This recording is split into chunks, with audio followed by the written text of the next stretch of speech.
Hello नमस्कार, welcome to Inculcate Learning. 12th class जो है उसकी एनसीईआरटी कर रहे हैं जी हम साइकोलॉजी की, जो कि इंपॉर्टेंट है सभी टीचिंग एग्जाम्स के लिए, स्पेसिफिकली DSSB के लिए। अगर 2023 में ना भी हो तो ये वीडियो बाद के लिए भी हेल्पफुल रहेगी। ओके चलिए जी, तो हमें 6 चैप्टर कवर करना है। 6 चैप्टर में हम 3 पार्ट्स में कवर करेंगे और आज हम एटीट्यूड के बारे में डिटेल में डिस्कस करेंगे। ठीक है कि एटीट्यूड होता क्या है, कैसे एटीट्यूड की फॉर्मेशन होती है, कैसे एटीट्यूड चेंज हो सकता है, किन किन फैक्टर्स पे चीजें डिपेंड करती हैं। Okay, this is presented by me Raveena. Videos informative लगे तो इनकलकेट लर्निंग को लाइक शेयर सब्सक्राइब जो है वो आप कर सकते हैं। अगर हम बात करें नेचर या कंपोनेंट्स ऑफ एटीट्यूड की, सो बेसिकली जितनी भी डेफिनेशंस हम देखते हैं ना एटीट्यूड की, वो सारी डेफिनेशंस में ये चीज तो कॉमन होती है कि एटीट्यूड जो है वो एक स्टेट ऑफ माइंड होती है, मतलब एक सेट ऑफ व्यूज या थॉट्स रिगार्डिंग सम टॉपिक, जिसको हम एटीट्यूड ऑब्जेक्ट बोलते हैं, जिसके बारे में हम बात कर रहे हैं, जिस टॉपिक पे हम बात कर रहे हैं। ठीक है, which have an evaluative nature, मतलब या तो पॉजिटिव होगा, नेगेटिव होगा, न्यूट्रल, ये क्वालिटीज उसकी इवेल्युएटिव फीचर जो है वो उनका रहेगा। सो एटीट्यूड जैसे कई बार बोल देते हैं ना, इसमें तो बड़ा एटीट्यूड है। सो एटीट्यूड इज लाइक उस पर्सन की स्टेट ऑफ माइंड की बात की जा रही है, एक सेट ऑफ व्यूज की बात की जा रही है कि वो उनका क्या थॉट प्रोसेस है, उनकी कैसी चीजें हैं। ओके, और it is accompanied by an emotional component. So एक इमोशनल कंपोनेंट के साथ इसको हम टाई अप करके चलते हैं। पर्टिकुलरली अगर हम बात करें सो 3 एस्पेक्ट आपको देखने को मिलेंगे जब हम एटीट्यूड की बात करेंगे, जिसको हम ABC कंपोनेंट बोलते हैं। सो ABC की फुल फॉर्म आपको पता होनी चाहिए। A से अफेक्टिव कंपोनेंट, B से बिहेवियरल कंपोनेंट जिसको कॉग्निटिव एस्पेक्ट भी बोलेंगे, और C से कॉग्निटिव कंपोनेंट, यानी कॉग्निटिव कंपोनेंट इसको क्या बोलते हैं, जो थॉट प्रोसेस है, थॉट वाला जो कंपोनेंट है आपका, और अफेक्टिव मतलब इमोशन से रिलेटेड, इमोशनल कंपोनेंट। ठीक है, सो ये ABC का मतलब आपको ध्यान रखना है। C से कॉग्निटिव है, कॉग्निटिव नहीं है, क्योंकि B से बिहेवियरल ले लिया है हमने। सो इन्हीं वर्ड्स को उठा के हमने बना दिया ABC कंपोनेंट, और ये कंपोनेंट हर एक टाइप के एटीट्यूड में होंगे, यानी हर इंसान में ये कंपोनेंट हमें देखने को मिलेंगे। ओके, अब एटीट्यूड को कई बार कंफ्यूज कर जाते हैं कि बिलीफ या वैल्यूज से। सो इसमें एक डिस्टिंक्शन होता है, क्लोजली रिलेटेड कॉन्सेप्ट है बट अलग है। बिलीफ क्या होते हैं, कॉग्निटिव कंपोनेंट्स होते हैं एटीट्यूड के, यानी एटीट्यूड का पार्ट तो है बट एटीट्यूड को रिप्लेस नहीं कर सकते हम इस वर्ड के साथ। Okay, so and form the ground on which attitudes stand. So एक ग्राउंड बनाते हैं, मतलब इन बिलीफ के बेसिस पे ही आपका एटीट्यूड बनता है। सो एटीट्यूड के कॉग्निटिव कंपोनेंट्स को हम बिलीफ बोलते हैं। ठीक है, जैसे belief in god, belief in democracy as a political ideology. So basically जो आपका बिलीफ होगा, जो आपकी धारणा होगी, वही आपके एटीट्यूड को एक रुख देंगे कि किस तरफ आपका एटीट्यूड जाएगा। वैल्यूज जो है वो भी क्या है, एटीट्यूड या बिलीफ ही है, दैट कंटेन अ शुड और ought रिस्पेक्ट, यानी कि जो मोरल या एथिकल वैल्यूज की बात हम करते हैं ना। So values basically particular belief या पर्टिकुलर एटीट्यूड की बात करती हैं, जो कि इनसेपरेबल हो जाता है आपके आउटलुक के साथ। मतलब it's like honesty is the best policy. अगर आपके अंदर ये वैल्यू है तो वो आपके एटीट्यूड से स्टिक करके रहेगी, इनसेपरेबल है, अलग नहीं कर सकते फिर उस चीज को। ओके, सो बिलीफ, वैल्यूज और एटीट्यूड। अगर एटीट्यूड की प्रॉपर्टीज देखें तो 3 तो हमने पढ़ी ली, ABC 3 कंपोनेंट तो, यानी अफेक्टिव, बिहेवियरल और कॉग्निटिव। इन कंपोनेंट्स के अलावा और भी बहुत सारी प्रॉपर्टीज होती हैं, जिसमें 4 सिग्निफिकेंट फीचर्स या प्रॉपर्टीज हैं। वैलेंस यानी पॉजिटिव या नेगेटिव, एक्सट्रीमनेस, सिंप्लिसिटी या कॉम्प्लेक्सिटी, और सेंट्रलिटी। मतलब क्या है इन सब का, एटीट्यूड मतलब आपका किसी भी पर्टिकुलर चीज को देखने का नजरिया या जो एटीट्यूड है वो पॉजिटिव है या नेगेटिव है। ओके, तो वो बैलेंस होगा। So balance of an attitude कैसे बताएंगे हम, कि या तो वो पॉजिटिव है या वो नेगेटिव है या न्यूट्रल भी हो सकता है। जैसे मान लो न्यूक्लियर रिसर्च के प्रति आपसे कोई सुझाव मांगा गया और 5 पॉइंट स्केल आपको दे दिया गया, यानी अगर आप 1 पे रेट करते हैं तो वेरी बैड, 2 पे करते हैं तो बैड, 3 पे neutral, neither good not bad, मतलब 4 पे गुड और 5 पे वेरी गुड। सो ये आपका अप्रोच बताएगा उस पर्टिकुलर चीज के लिए, और इसमें आपका एटीट्यूड कहीं ना कहीं झलकेगा। तो ये भी एटीट्यूड की ही कैरेक्टरिस्टिक है, यानी बैलेंस, तो पॉजिटिविटी और नेगेटिविटी। एक्सट्रीमनेस बताती है कि कितना पॉजिटिव और कितना नेगेटिव। ठीक है, जैसे हमने ये पढ़ा भी, तो इसमें 4 और 5 दोनों ही पॉजिटिव हैं। ठीक है, 4 और 5 आप स्कोर कर रहे हैं, तो 1 और 2 दोनों ही बैड हैं, लेकिन कितना, 1 और 5 में तो बहुत डिफरेंस हो गया ना, वो एक्सट्रीम लेवल पे चली गई चीजें।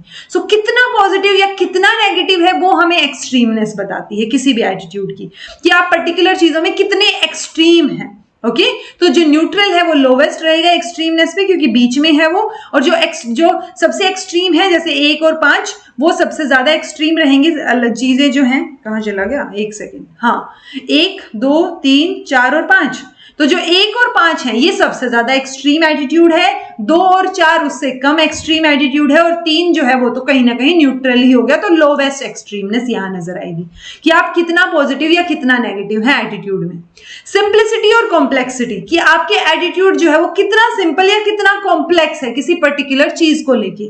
ओके तो जो बहुत सारे टॉपिक्स होते हैं जैसे हेल्थ से रिलेटेड हो गया, वर्ल्ड पीस से रिलेटेड हो गया, तो लोगों के कई बार एक से ज्यादा एटीट्यूड भी होते हैं, ठीक है। तो वो एक से ज्यादा एटीट्यूड होने को हम बोल रहे हैं कि वो कॉम्प्लेक्स है।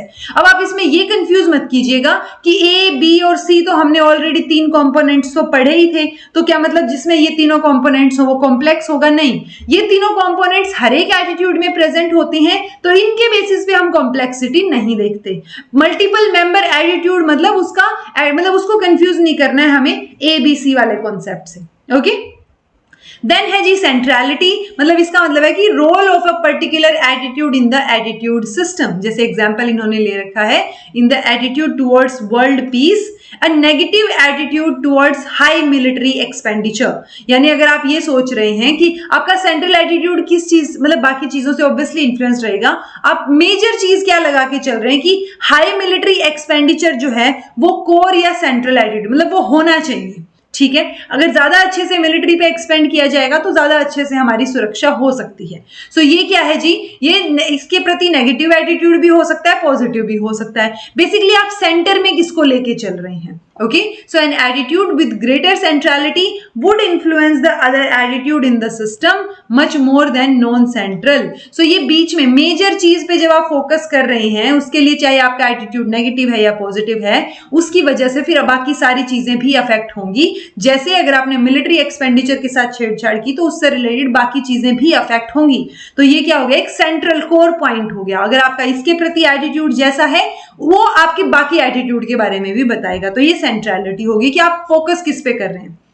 देन बात आती है जी एटीट्यूड को फॉर्म करने की, कि बनता कैसे है एटीट्यूड किसी भी इंसान का ना।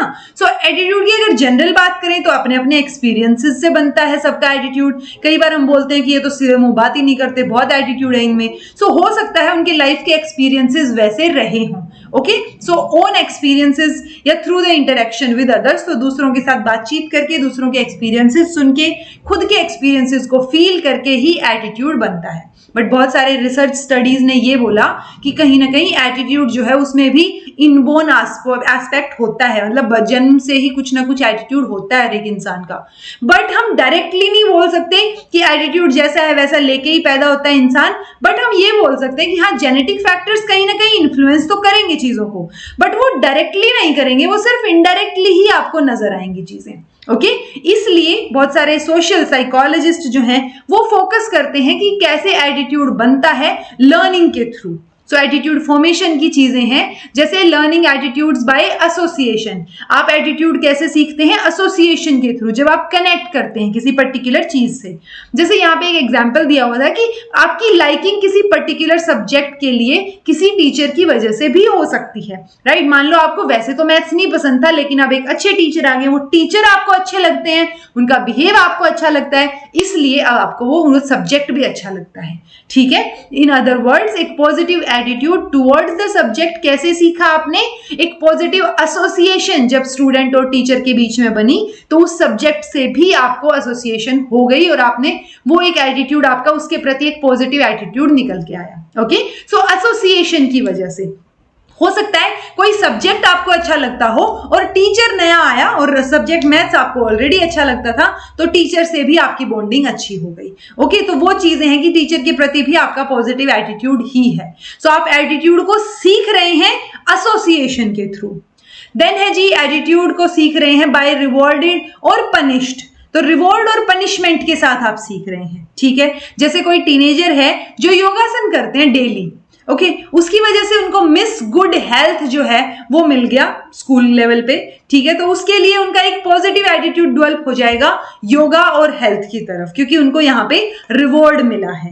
अगर कोई इंसान, जैसे एक बच्चा है जो कॉन्स्टेंटली बीमार पड़ रहा है, जंक फूड खाते रहता है, ठीक है, प्रॉपर मील नहीं खाते अच्छे से, सो वो बच्चे का जंक फूड के लिए, वो बार बार बीमार होना है ना, तो जंक फूड के लिए क्या हो सकता है, एक नेगेटिव एटीट्यूड डेवलप हो सकता है। जैसे कई बार मेरा होता है कि मैं अगर कंटिन्यूटी में मैंने 10 बार खाया और 10 की 10 बार मेरा पेट खराब हुआ, तो एक नेगेटिव एटीट्यूड होगा कि यार मुझे नहीं खाना, अगली बार मैं परेशान हो गई, राइट। बट अगर 1-2 बार हुआ, फिर आपने खा लिया, फिर ठीक रहा चीजें, तो वो अलग चीज है। बट रिवॉर्ड और पनिशमेंट से भी आपका एटीट्यूड जो है वो डेवलप होता है, कि हो सकता है ये बच्चा इतना परेशान हो जाए कि इसका पॉजिटिव एटीट्यूड डेवलप हो जाए हेल्थी फूड की तरफ और नेगेटिव एटीट्यूड डेवलप हो जाए जंक फूड की तरफ। ओके तो वो भी एक एटीट्यूड ही होगा।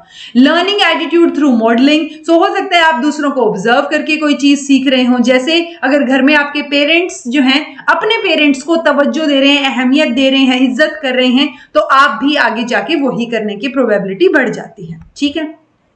लर्निंग एटीट्यूड्स थ्रू ग्रुप और कल्चरल नॉर्म्स, तो नॉर्म्स जहां भी आए ना आप ये ध्यान रखिएगा, ये अनरिटन वर्ड, अनरिटन जो है रूल्स होते हैं, मतलब कहीं पे लिख नहीं रखी है चीजें बट होती हैं, ठीक है। सो वो वहां से भी आप चीजों को सीखते हैं। जैसे मान लो आप जो है एक पर्टिकुलर, आपने घर में देखा है कि पैसे जो है वो चढ़ाए जाते हैं, स्वीट्स, फ्रूट्स, फ्लावर्स, पूजा करते टाइम ये चीजें चढ़ाई जाती हैं बहुत सारे रिलीजन्स में, ठीक है।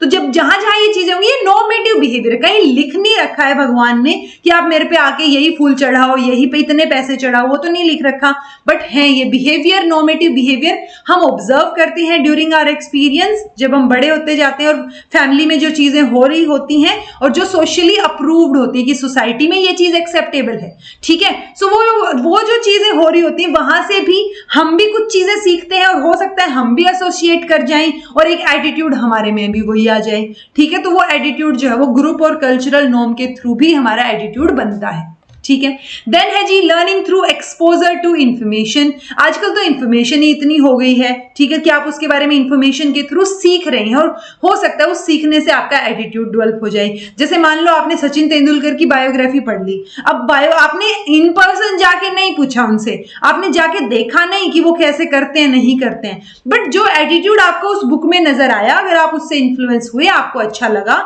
वो इंफॉर्मेशन अच्छी लगी आपको, तो आपका भी एटीट्यूड उसी तरीके से डेवलप हो सकता है, ओके।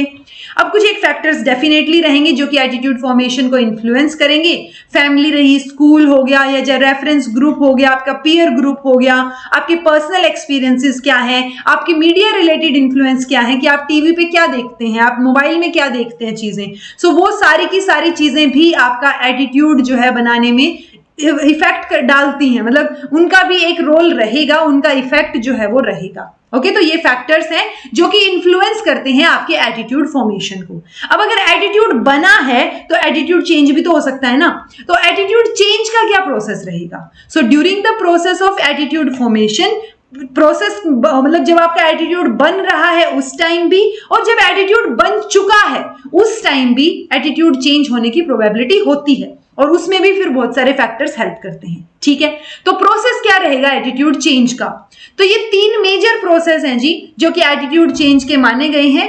कॉन्सेप्ट ऑफ बैलेंस जो कि फ्रिट्ज हेजर ने दिया है, concept of cognitive dissonance Leon Festinger, 2 step concept SM मोसिन। तो इनका नाम याद रखिएगा कि किसने कौन सा कॉन्सेप्ट दिया है और इन कॉन्सेप्ट में क्या बताया गया है वो एक बार देख लेते हैं। पहला है कॉन्सेप्ट ऑफ बैलेंस, मतलब आपका एटीट्यूड कब चेंज हो सकता है, जब इम्बैलेंस की स्थिति आए। अगर सब चीजें बैलेंस में है तो आपका वही सेम एटीट्यूड रहेगा। तो ये फ्रिट्ज हेदर ने दिया, इन्होंने POX ट्रायंगल का फॉर्मूला अपनाया, ऐसे POX, ठीक है, कोई भी लगा लो। तो ये POX में क्या बोल रहे हैं कि P मतलब एक पर्सन है, ठीक है, जिसका एटीट्यूड हम स्टडी कर रहे हैं, O दूसरा पर्सन हो सकता है, और X हमने मान लिया कि कोई पर्टिकुलर टॉपिक है, ओके, जिसके प्रति हमारा एटीट्यूड कैसा है वो हमें देखना है, ओके, सो बेसिक आइडिया ये बोलता है कि ये पी ओ का रिलेशनशिप, पी और एक्स का रिलेशनशिप, एक्स और ओ का रिलेशनशिप, ये कैसे है, मतलब पॉजिटिव है या नेगेटिव है, उसके बेसिस पे एटीट्यूड को हम देखेंगे। तो जब भी कोई चीज चेंज होनी होती है वो तभी तो होती है ना जब आप कंफर्टेबल फील नहीं कर रहे होते, ठीक है, तो वो इम्बैलेंस होगा तभी चीजें होंगी। अब वो कब होगा ये देखिए, सो इम्बैलेंस होगा अगर तीनों साइड्स पे, तीनों जो साइड्स हैं वो नेगेटिव रिलेशनशिप है तो वो इम्बैलेंस हो जाएगा। यानी P का X के प्रति, अब ये तीनों के तीनों पर्सन भी हो सकते हैं, टॉपिक भी हो सकता है, कुछ भी हो सकते हैं, बट जब इनका एक दूसरे के प्रति रवैया जो है अगर यहाँ नेगेटिव नेगेटिव नेगेटिव है तो ये इम्बैलेंस है और यहाँ पे एटीट्यूड चेंज होने के चांसेस हैं, ठीक है। दो साइड अगर पॉजिटिव है, मान लो P का X के प्रति रवैया अच्छा है और P का O के प्रति भी रवैया, ये X का O के प्रति भी रवैया अच्छा है, बट P का O के लिए नहीं है, नेगेटिव है ये, तो जब दो पॉजिटिव हो और एक साइड नेगेटिव हो तब भी इम्बैलेंस जो है वो क्रिएट हो जाएगा हमारे पास, ओके। अगर तीनों पॉजिटिव हैं तब तो होगा ही नहीं, तब तो बैलेंस रहेगा, ठीक है। यानी तीनों अगर पॉजिटिव रिलेशनशिप है यहाँ पे तो बैलेंस में है चीजें, दो साइड नेगेटिव है और एक पॉजिटिव है तब भी बैलेंस में है चीजें, ओके। ये कॉन्सेप्ट क्या बोलता है, इन्होंने एग्जाम्पल दिया कि मान लो P जो है वो राम है, O एक श्याम है और X की जगह मैंने मान ला कि डोवरी टॉपिक है। अब राम जो है और श्याम दोनों फ्रेंड्स हैं तो मैं ये मान के चल रही हूं कि इनका पॉजिटिव एटीट्यूड है, ठीक है। या फिर ये लगा लो कि राम का डोवरी, राम, इन दोनों के बच्चों की शादी होनी है, चलो ये एग्जांपल लो, इन दोनों के बच्चों की शादी होनी है, राम जो है वो डोवरी के फेवर में है, यानी डोवरी का और राम का रिलेशनशिप पॉजिटिव है, पॉजिटिव एटीट्यूड है, और ओ जो है, श्याम जो है वो डोवरी के लिए नेगेटिव है, वो नहीं चाहता दहेज देना, ठीक है।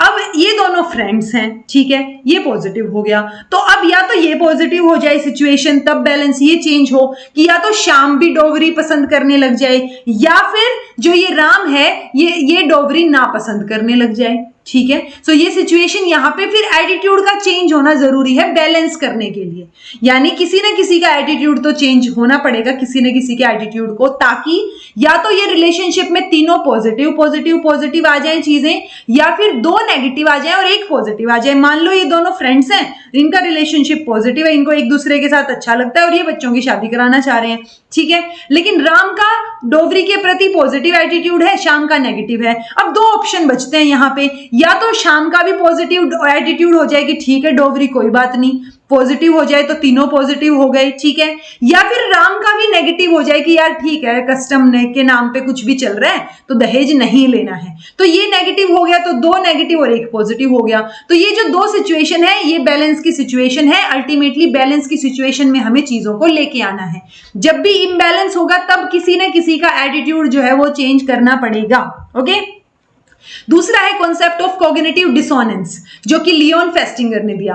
अब कॉग्निटिव डिसोनेंस मतलब ये कॉग्निटिव कंपोनेंट पे फोकस कर रहे हैं, जिसमें ये आइडिया लॉजिक पे फोकस कर रहे हैं कि मान लो दो स्टेटमेंट्स हैं वो लॉजिकल होनी चाहिए, अगर वो लॉजिकल नहीं है तो एटीट्यूड चेंज करना पड़ेगा, ठीक है। जैसे एक इन्होंने आइडिया दिया, पहला कॉग्निशन है कि पान मसाला जो है वो माउथ कैंसर कोज करता है इसलिए वो सही नहीं है। दूसरा है कि मैं पान मसाला खाता हूं, तो अब ये दोनों चीजें तो साथ में नहीं चल सकती, या तो आपको क्या है ये एटीट्यूड डेवलप करना पड़ेगा ना कि आई डू नॉट ईट पान मसाला, ठीक है। सो ये डिसोनेंस हो गया यहाँ पे।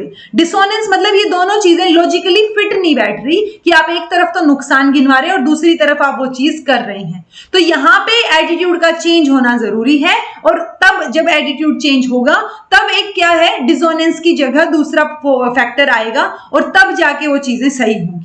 इसी पे इन दोनों ने, ये जो फेस्टिंगर हैं और एक कार्ल स्मिथ हैं, इन्होंने एक एक्सपेरिमेंट किया, टेलिंग अ लाई फॉर $20, तो $20 के लिए झूठ बोलना। तो क्या झूठ बोला इन्होंने एक बोरिंग सा एक्सपेरिमेंट कंडक्ट करवाया, वहां पे बच्चों को पार्टिसिपेट करने को बोला। मान लो 10 बच्चे, 20 बच्चों ने पार्टिसिपेट किया, 20 जो है वो बाहर बैठे हैं, ओके। तो 10 बच्चों को बोला, इन्होंने इन 20 के 20 को बोला कि भाई बाहर जब आओ ना तो तुम बाहर वाले बच्चों को ये बताओ, जैसे वाइवा से आते ही हम बाहर वाले बच्चों को नहीं बताते क्या क्या पूछा, तो वही चीज है कि बाहर वाले बच्चों को तुम्हें ये बताना है कि ये एक्सपेरिमेंट बहुत इंटरेस्टिंग था। तो आपको अब 10 बच्चों को तो बोला कि $1 मिलेगा और बाकी 10 को बोला कि तुम्हें $20 मिलेंगे, ठीक है, तो अब सिचुएशन क्या है यहाँ पे कि आपको झूठ बोलना है या तो $1 के लिए या $20 के लिए। ठीक है, तो यहाँ सिचुएशन ये आई कि इनिशियली जो $1 वाला ग्रुप है उनका क्या हुआ, ये एक्सपेरिमेंट जो है वो बहुत बोरिंग है, बट आप वेटिंग स्टूडेंट्स को ये बोल रहे हैं कि ये बहुत इंटरेस्टिंग है, आपने झूठ बोला $1 के लिए। तो ये तो सिचुएशन नहीं बनती ना कि मतलब $1 के लिए आप बिक गए। ठीक है, तो ये डिसोनेंस की सिचुएशन है। तो डिसोनेंस कम करने के लिए एक्सपेरिमेंट जो है वो एक्चुअली इंटरेस्टिंग था, इन बच्चों को एक्चुअल में वो एक्सपेरिमेंट इंटरेस्टिंग लगा, क्योंकि अगर आप कुछ टाइम बाद पूछोगे ना, इनको सारा का सारा एक्सपेरिमेंट याद था। ओके, तो इनको झूठ ना बोलना पड़े $1 के लिए, डॉलर तो लिया है ऑब्वियसली, इन्होंने झूठ ना बोलना पड़े, इसलिए इन्होंने उस एक्सपेरिमेंट को इतनी ध्यान से देखा कि वो एक्चुअल में उनको इंटरेस्टिंग लगा। तो ये सिचुएशन, यहाँ पे एटीट्यूड जो है वो इनका चेंज हुआ।